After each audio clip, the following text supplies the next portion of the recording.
علم اور عمل جو ہے اس کے متعلق واصف علی واصف صاحب فرماتے ہیں، انسان کے بارے میں ہے عمل کتنا ہے، فکر کتنا ہے، عمل اور فکر میں نسبت کیا ہے،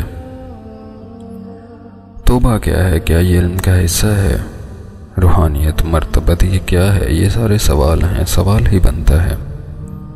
جو انسان ہے اس کا نام اگر انسان کی بجائے غوث رکھ دیا جائے تو اس کی زندگی میں کیا فرق پڑے گا؟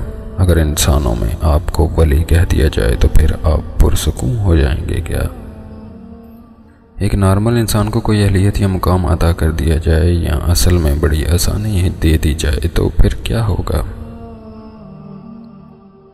توجہ کی رینج کا تعلق فاصلے سے نہیں ہے، فاصلے دو طرح کے ہوتے ہیں، جغرافیائی یعنی میلوں کے حساب سے اور وقت اور صدیوں کے حساب سے۔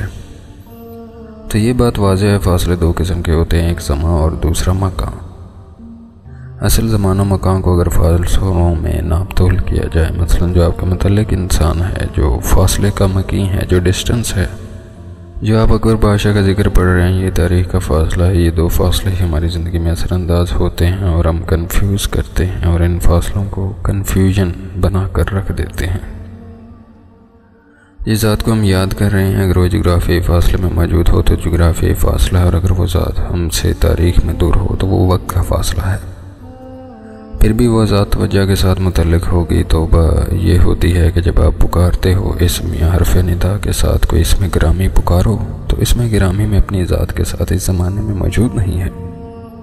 فریاد اس زمانے میں اول تو آپ سمجھیں کہ ذات کا فیض ہے کہ اس زمانے میں آپ کی ایک پکار ہے، تو اس کا تعلق پکار سے بنایا گیا، انہوں نے یہ پکار خود عطا کی ہے۔ آپ اگر سمجھدار ہوں تو جان لیں جو ہر پہچان کے بغیر زبان پر آیا ہے وہ آپ کا کام نہیں ہے، یہ عطا ہے۔